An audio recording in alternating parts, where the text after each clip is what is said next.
Di sebuah desa terpencil bernama Karangjati, di lereng sejuk Ngantang, Kabupaten Malang, hidup seorang janda muda penjual jamu bernama Sarti. Hidupnya sederhana dan sepi, hingga suatu hari ia menemukan seorang bayi misterius di bawah pohon damar tua yang dikeramatkan warga. Bayi itu membawa berkah, namun juga kutukan. Seiring waktu, rahasia kelam mulai terkuak tentang roh tua, pesugihan terlarang, dan rahim manusia yang dijadikan pintu masuk bagi dendam leluhur. Cerita ini diangkat dari kisah nyata yang tersebar turun-temurun di kaki Gunung Kawi, wilayah yang dikenal menyimpan jejak ilmu hitam dan kisah gaib paling mengerikan di Jawa Timur. Bersiaplah, karena tidak semua bayi membawa harapan. Ada yang lahir hanya untuk membalas luka masa lalu.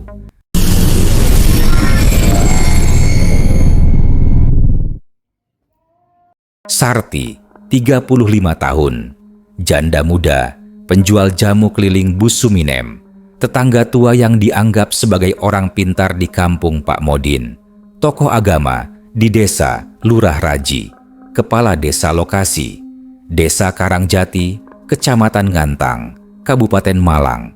Langit sore itu kelabu. Awan menggantung rendah di atas desa Karangjati, desa kecil di lereng Gunung Anjasmoro, di wilayah Ngantang, Kabupaten Malang. Udara basah oleh embun dan tanah yang lembab karena hujan semalam. Sepi dan suram. Di ujung gang kecil yang menembus persawahan, terdengar suara langkah sandal kayu berderak pelan. Itu suara Sarti, perempuan 35 tahun yang menjajakan jamu gendong keliling. Jamu beras kencur, kunyit asam, pegalinu. Tak ada yang menyahut. Hanya suara jangkrik dan desir angin dari rumpun bambu di pinggir jalan. Sarti adalah janda muda. Suaminya, Sarwono, meninggal 2 tahun lalu karena kecelakaan saat mengantar kayu bakar dari hutan. Sejak itu, hidup Sarti berubah drastis. Ia menjual jamu untuk bertahan hidup. Namun hari itu, hidupnya akan berubah lebih dari yang pernah ia bayangkan. Menjelang maghrib, saat ia menyusuri jalan kecil menuju hutan Damar Wulan, sebuah jalur sepi yang biasa ia lewati untuk memotong jalan pulang, Sarti mendengar suara tangisan. Tangisan bayi. Langkahnya terhenti. Tangis itu datang dari balik semak tinggi di dekat pohon damar besar, pohon yang oleh warga dianggap keramat. Banyak cerita mistis tentang pohon itu, tapi hari itu Sarti tak peduli. Rasa ingin tahunya lebih kuat dari rasa takut. Ia menuruni sedikit lereng, merobek semak belukar, dan menemukan sesuatu yang membuat jantungnya berhenti sejenak. Seorang bayi, telanjang, berselimut kain putih kusam, diletakkan di dalam semacam kotak anyaman bambu tua. Aneh, wajahnya tidak kotor sedikit pun. Kulitnya bersih, matanya bulat besar, menatap tajam ke arah Sarti, seperti tahu siapa yang sedang memandangnya. Dan anehnya lagi, di bawah kepala bayi itu ada segumpal tanah hitam yang mengeluarkan bau wangi semerbak seperti kemenyan.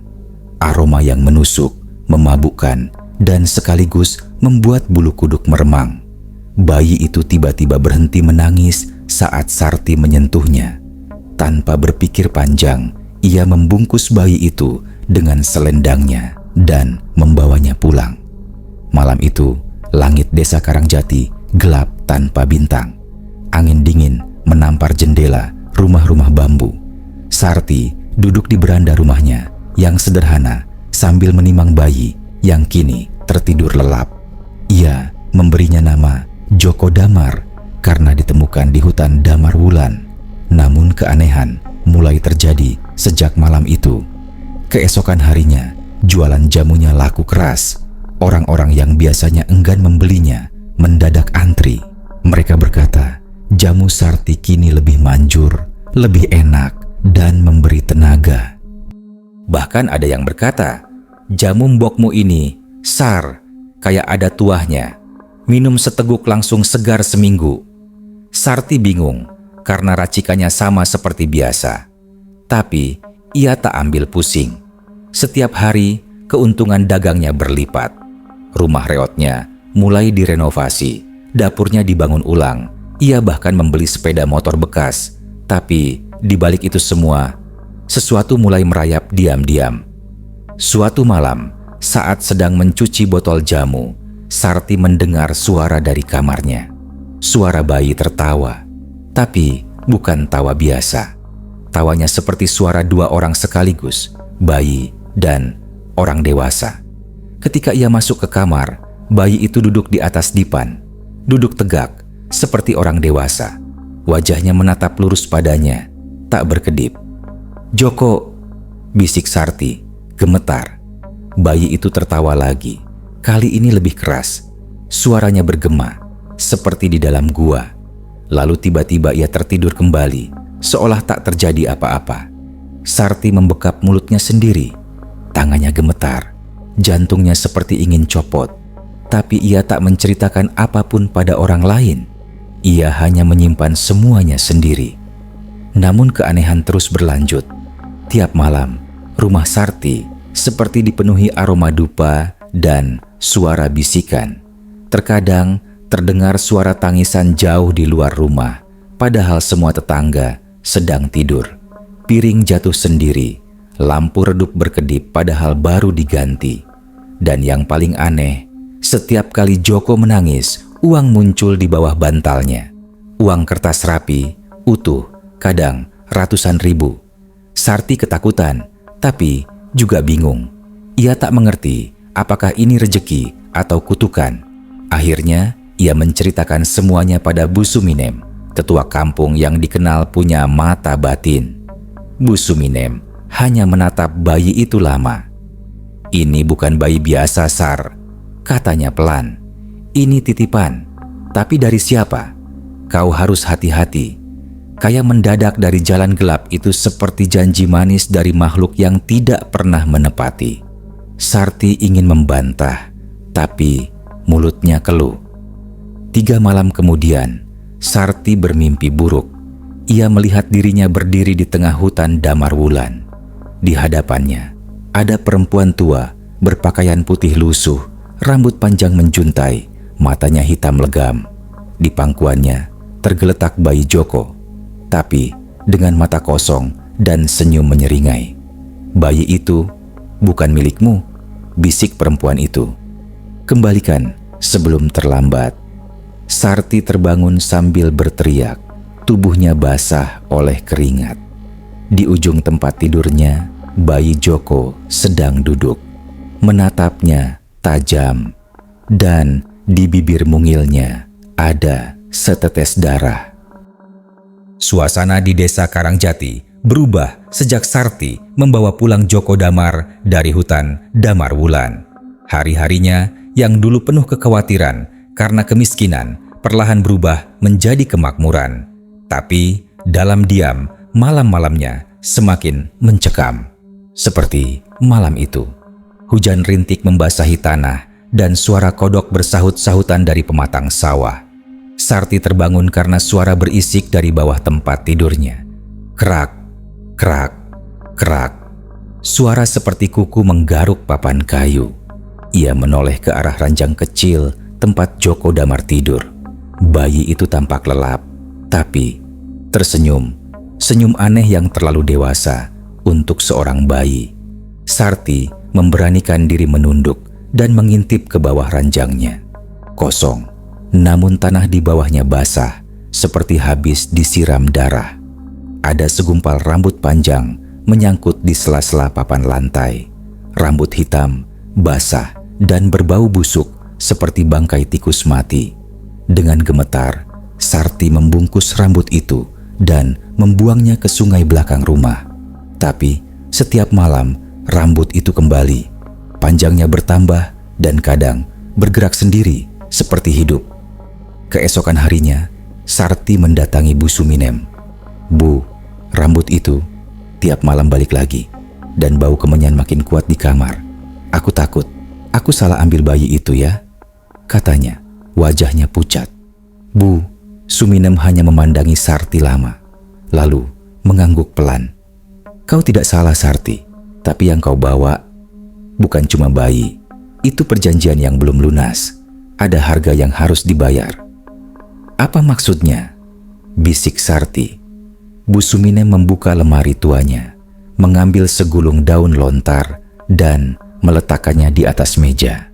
Di sana terlukis gambar pohon damar tua dan di bawahnya seorang perempuan bunting terikat tali merah. Konon, pohon damar di hutan itu adalah tempat penitipan anak oleh makhluk halus dari zaman dulu. Mereka mencari manusia yang terdesak hidupnya, lalu memberikan anak titipan. Anak itu membawa rejeki, tapi juga minta tumbal. Sarti merasa tubuhnya membeku. Tumbal? Ya, jawab Bu Suminem. Biasanya orang terdekat atau yang tidur satu atap. Malamnya, Sarti tak bisa tidur. Ia memeluk Djoko Damar erat-erat. Bayi itu tampak tenang, matanya memandangi langit-langit kamar dengan tatapan kosong. Tapi di sekitarnya, udara terasa semakin dingin dan lembab. Lalu jam 2 pagi, ia mendengar suara berderit dari dapur. Ia menyalakan lampu minyak dan berjalan perlahan. Jantungnya berdetak cepat. Di dapur, ia melihat bayangan hitam berdiri membelakanginya. Tinggi, kurus, rambut panjang, menyentuh lantai. Saat ia memanggil, bayangan itu menoleh perlahan dan wajahnya adalah wajah dirinya sendiri, namun dengan mata hitam tanpa bola mata dan mulut penuh darah. Sarti menjerit. Bayangan itu menghilang. Tapi begitu ia kembali ke kamar, Djoko Damar sudah tidak ada di tempat tidur.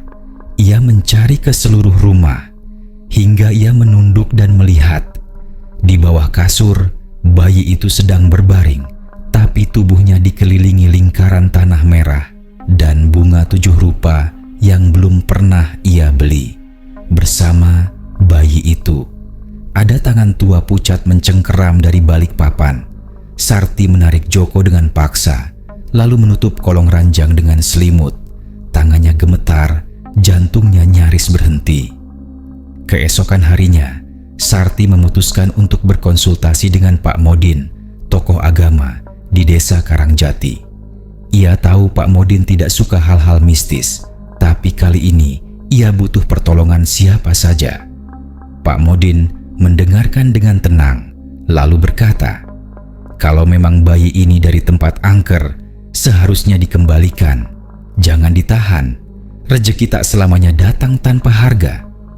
"Tapi saya sudah sayang. Dia sudah seperti anak saya sendiri," ucap Sarti dengan mata berkaca-kaca. Pak Modin menghela napas. Kasih sayang tak bisa mengalahkan janji gaib. Itu makhluk halus, bukan manusia. Namun keputusan Sarti berubah saat malam berikutnya. Seorang pembeli jamunya ditemukan tewas di sumur tua belakang rumah. Orang itu adalah Bu Rumi, tetangga dekat yang biasa membelikan jamu tiap pagi. Saat ditemukan, tubuhnya kaku, mata melotot, dan di tangannya menggenggam seutas rambut panjang basah, mirip yang pernah Sarti temukan di kamarnya.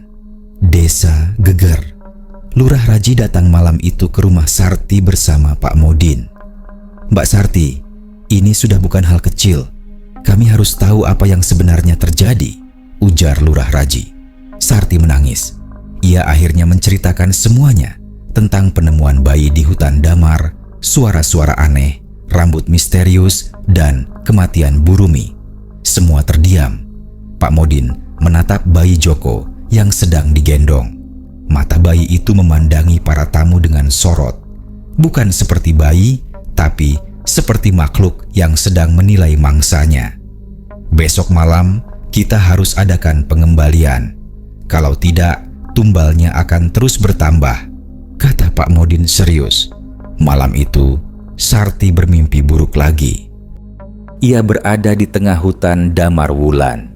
Pohon damar tua di hadapannya mengeluarkan darah dari batangnya, dan di bawahnya berdiri perempuan tua berambut panjang yang pernah ia lihat sebelumnya.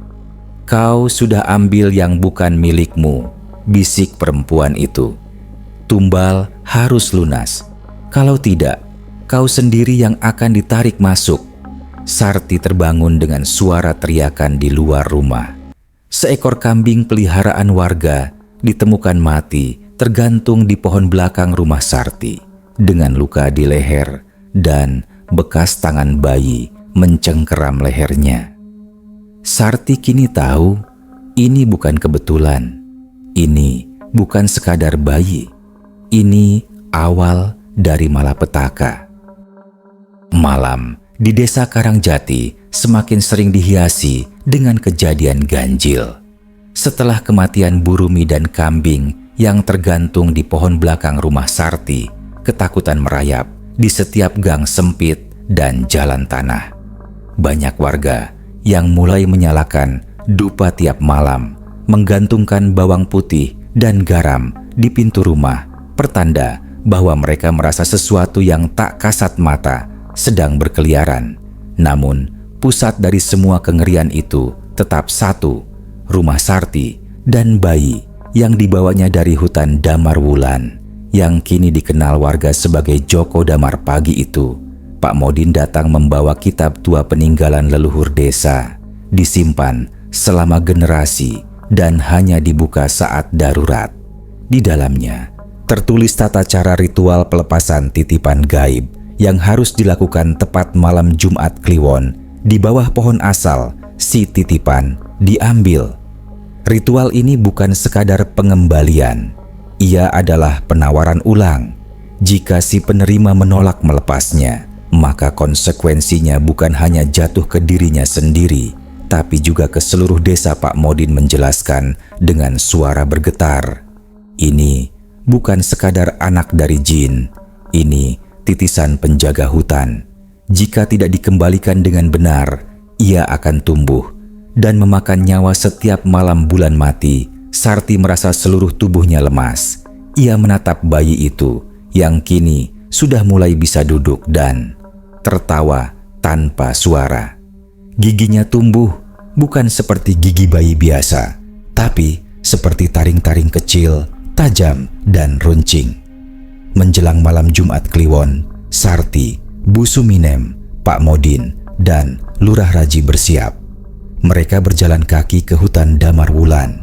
Tidak ada yang berani ikut. Warga menutup pintu rapat-rapat dan hanya berani mengintip dari balik jendela Sarti membungkus Joko Damar dengan kain jarik hitam. Bayi itu diam saja, matanya terus terbuka, menatap langit seperti sedang melihat sesuatu yang tak bisa dilihat manusia biasa.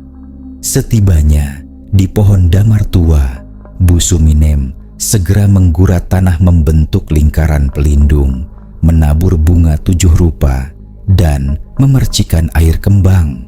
Lurah Raji mengangkat lentera. Kita mulai sekarang.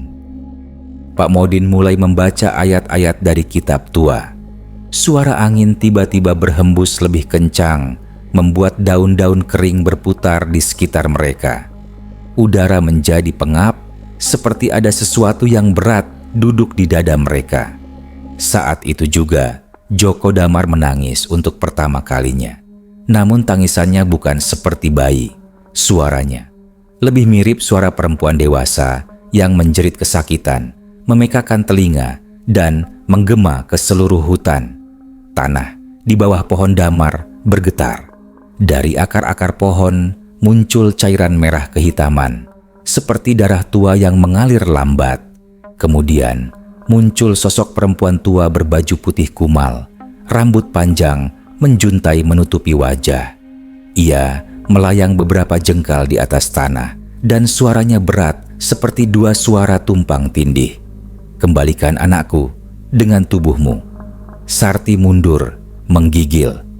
Tidak, aku cuma ingin mengembalikannya, bukan jadi tumbalnya. Makhluk itu tertawa kecil. Kau sudah menerimanya, kau pakai rezekinya. Sekarang waktunya bayar lunas. Tiba-tiba, tubuh Sarti terangkat ke udara. Bayi dalam pelukannya melompat sendiri, melayang, dan mendarat di pangkuan makhluk itu. Tapi, bayi itu tidak menangis, malah tertawa lebar. Gigi-giginya tampak seperti gigi makhluk buas. Bu Suminem segera membaca mantra pelindung dari kitab lontar yang ia bawa. Pak Modin membacakan ayat pelindung dengan suara keras. Angin bertiup makin kencang. Suara-suara tangisan dan jeritan terdengar dari balik pepohonan, seperti ratusan arwah yang menyaksikan ritual tersebut. Kemudian, sosok itu menjerit nyaring dan bayi Joko Damar berubah wujud. Tubuhnya melebar, kulitnya menghitam, matanya membara. Ia bukan bayi manusia. Ia adalah makhluk penunggu Damar yang menyamar, menjelma dari kegelapan demi menyerap energi manusia yang mengasuhnya. Pak Modin memercikan air doa terakhir, dan sosok itu akhirnya melengking keras sebelum meledak menjadi kabut hitam yang tersedot ke dalam tanah, tepat ke akar pohon Damar. Sarti jatuh pingsan. Pagi harinya, Sarti ditemukan di bawah pohon, tubuhnya lemas dan suaranya hilang. Ia tak bisa bicara lagi sejak malam itu. Tapi yang lebih mengejutkan, di pelukannya masih ada seorang bayi, namun wajahnya biasa saja. Tak ada taring, tak ada tatapan menyeramkan. Bayi itu menangis seperti bayi normal. Bu Suminem menyimpulkan, yang asli baru saja lahir. Yang tadi malam hanya titipan palsu. Namun malam-malam berikutnya satu hal terus terjadi di rumah Sarti. Setiap pukul 2 pagi ada suara garukan dari bawah lantai kamar, dan seutas rambut basah muncul lagi di sela-sela papan kayu. Desa Karangjati belum sepenuhnya tenang sejak ritual pengembalian bayi dari hutan Damarwulan dilakukan. Meski sosok gaib berhasil ditarik kembali ke akar pohon tua itu, Sarti, janda penjual jamu yang terlibat langsung dalam peristiwa itu, belum juga pulih. Sudah seminggu berlalu, tapi Sarti masih belum bisa bicara. Ia hanya duduk diam di balai rumahnya, memeluk bayi yang kini diyakini adalah asli, bayi biasa, manusia. Namun, warga masih sering melihat perilaku aneh dari rumah Sarti. Setiap malam pukul 2.00 tepat, warga sekitar mendengar suara ketukan beraturan dari dalam rumah Sarti. Kadang disusul dengan jeritan lirih perempuan dari dalam tanah, seakan ada yang mencoba keluar dari bawah lantai. Padahal, rumah Sarti tidak memiliki lantai bawah tanah. Rumah itu hanya rumah kayu panggung sederhana, berdiri di atas tanah lempung yang kokoh. Pada malam Jumat Wage, Bu Suminem datang bersama Pak Modin dan Lurah Raji atas kesepakatan warga yang mulai resah. Mereka masuk ke rumah Sarti tanpa banyak bicara, membawa beberapa benda, kitab kuno, kemenyan, dan tali ijuk yang katanya bisa mengikat makhluk halus jika perlu. Sarti hanya menatap mereka masuk, lalu mengangguk lemah. Ia tampak semakin kurus, pipinya cekung, dan matanya seperti tidak pernah tidur. Dia masih di sini, bisik Bu Suminem sambil mengendus udara. Siapa? Tanya Lurah Raji. Yang dari Damarwulan itu belum pergi. Bayi itu memang dikembalikan, tapi pengaruhnya sudah masuk ke dalam rumah ini, masuk ke lantainya. Pak Modin langsung membacakan doa pelindung sambil mengitari ruang tengah rumah. Setelah beberapa langkah, ia berhenti. Ada yang tidak beres, gumamnya sambil mengetuk lantai dengan tongkat kayu. Bunyi tok-tok-tok berubah nada ketika mengetuk satu bagian, lantai tengah rumah. Bu Suminem segera membongkar tikar yang menutupi area itu. Ternyata, papan lantai yang berada di sana lebih baru dibandingkan sekelilingnya. Sarti tiba-tiba menunjuk ke lantai itu dengan mata membelalak. Dikubur di situ? Tanya Bu Suminem pelan. Sarti mengangguk. Air matanya jatuh, lalu ia menulis di tanah dengan arang. Ada bayi kembar, satu lagi mati di malam pertama. Semuanya terdiam. Jantung Pak Modin berdegup kencang. Kau tidak bilang saat itu? Sarti menggeleng, menulis lagi. Yang hidup bikin kaya, yang mati bikin hancur. Lantai itu dibongkar malam itu juga. Saat papan kayu dibuka, Bau busuk langsung menyeruak.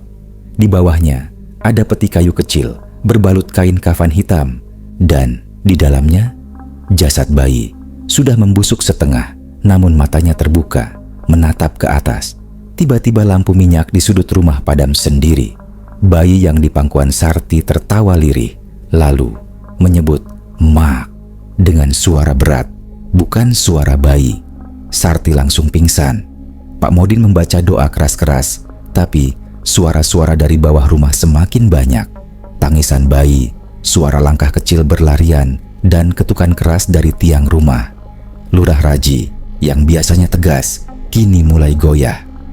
"Ini bukan hanya mayat bayi," kata Bu Suminem gemetar. "Ini kembarannya yang dikorbankan.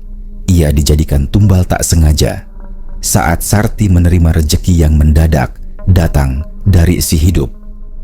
Pak Modin menutup peti bayi yang membusuk dengan kain putih, lalu berkata, "Kita harus menguburkan jasad ini di akar damar yang sama. Kalau tidak, arwahnya akan terus menuntut haknya." Pukul 3 pagi, mereka membawa jasad bayi itu ke pohon damar wulan lagi. Namun kali ini, ritual berbeda. Mereka membawa 2 boneka kayu. Satu diberi kain merah, satu lagi hitam. Boneka merah adalah pengganti bayi hidup. Boneka hitam untuk bayi mati. Keduanya dikubur bersama di bawah pohon, sementara jasad bayi dikubur secara layak dengan doa dan pemurnian. Hutan bergetar pelan. Akar damar berdetak seperti nadi. Tepat ketika doa terakhir selesai, dari jauh terdengar jerit panjang perempuan yang kemudian lenyap seperti ditelan bumi. Angin mendadak berhenti. Pagi harinya, Sarti bangun dan bisa bicara kembali. Bayinya tampak sehat, tertidur di sampingnya. Tapi, satu hal yang membuat bulu kuduk merinding. Di dada bayi itu, kini terlihat 2 tanda lahir berbentuk bulatan, seolah tandanya sendiri dan saudaranya yang telah mati, seperti bukti bahwa mereka pernah terikat dan kini salah satunya hidup menanggung 2 jiwa. Setelah penguburan jasad bayi kembar itu di bawah pohon damar tua, Desa Karangjati sempat tenang. Warga mengira semuanya sudah selesai, tapi ketenangan itu hanya tipuan tipis seperti kabut pagi yang menutupi kawah. Seminggu setelah ritual di hutan, Sarti kembali menjajakan jamunya keliling kampung. Ia tampak lebih segar, bisa bicara, bahkan senyum kembali menghiasi wajahnya. Bayi laki-laki yang ia beri nama Raka tumbuh sehat, gemuk, dan tak rewel. Namun malam hari adalah cerita lain. Setiap kali menyusui Raka, air susu Sarti berubah warna. Kadang keruh seperti air beras basi, kadang memerah pekat seperti darah. Anehnya, Raka tetap meneguknya lahap. Bahkan, bayi itu terlihat makin kuat dan besar dengan cepat, seolah menyerap lebih dari sekadar gizi manusia. Sarti mulai bermimpi aneh. Dalam mimpinya, ia duduk di bawah pohon damar yang tumbuh di tengah sumur tua, memeluk 2 bayi, satu tertawa, satu menangis darah. Lalu, dari dalam pohon keluar sosok wanita berambut gimbal panjang, matanya hitam penuh liang, dan tangannya menyentuh perut Sarti sambil berbisik, "Susu ibu menumbuhkan daging, tapi kutukan menumbuhkan roh yang kelaparan." Suatu pagi, Bu Suminem datang membawa secarik daun kelor yang ia panaskan di atas api. Ia menempelkan daun itu ke kulit dada Sarti saat Raka sedang tidak menyusu.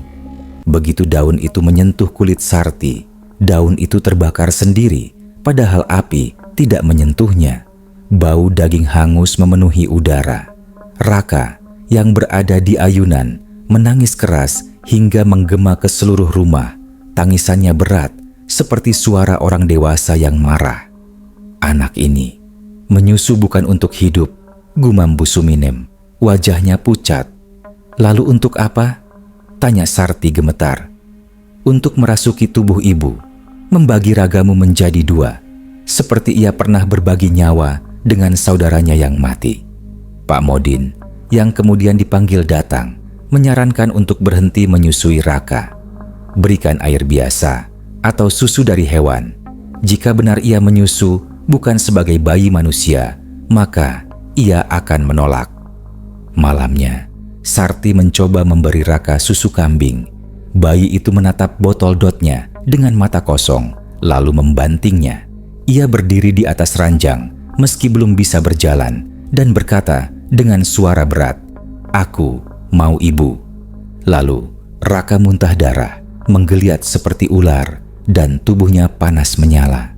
Sarti panik, segera menyusui kembali. Begitu Raka kembali meneguk ASI-nya, tubuhnya langsung tenang.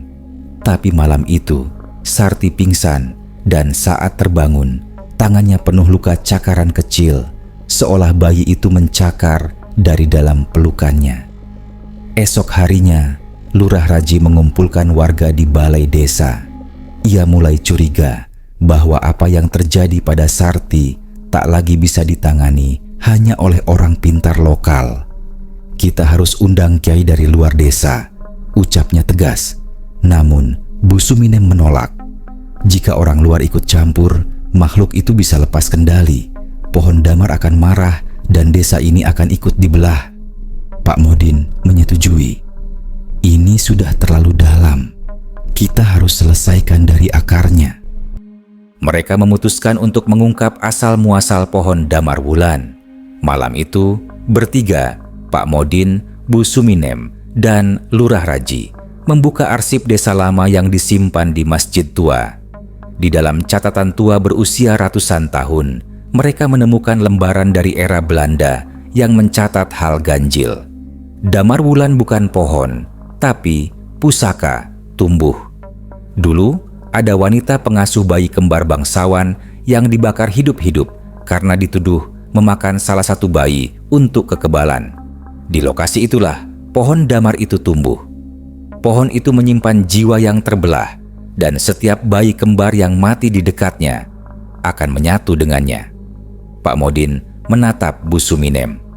Itu sebabnya arwah bayi yang mati muncul di rumah Sarti, karena Raka dan saudaranya pernah jadi bagian pohon itu. Kembali ke rumah Sarti malam itu, mereka melihat bayi Raka duduk sendiri di lantai, memelototi cermin kecil. Ia tertawa dan berbicara dengan pantulan dirinya sendiri, seakan berbicara dengan saudaranya. "Kamu kedinginan ya? Ibu, udah hangat. Sekarang giliran aku."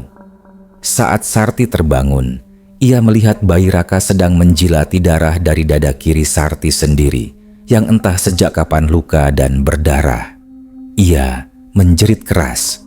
Pak Modin dan Bu Suminem segera memulai ritual pemisahan ikatan, sebuah pengasingan spiritual agar jiwa Sarti dan bayi itu tidak lagi tertaut oleh kutukan air susu. Mereka menabur pasir dari bawah pohon damar ke sekeliling tubuh Sarti dan membakar dupa dari kulit bayi buaya mati, ritual kuno yang dilarang, tapi dipercaya memutus ikatan gaib. Bayi Raka menangis, menjerit, menggeliat. Namun saat ritual mendekati puncak, ia diam. Terlalu diam. Sarti menjerit, memeluk Raka. "Jangan ambil dia, itu anakku. Jangan cabut dia dariku."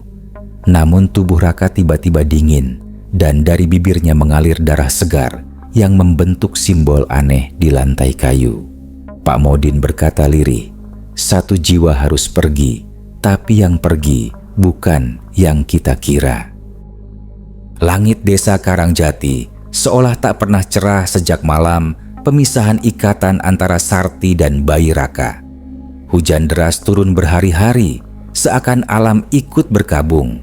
Tapi bukan karena kehilangan, melainkan karena sesuatu yang sedang lahir kembali. Setelah ritual dilakukan oleh Pak Modin dan Bu Suminem, tubuh bayi Raka berubah.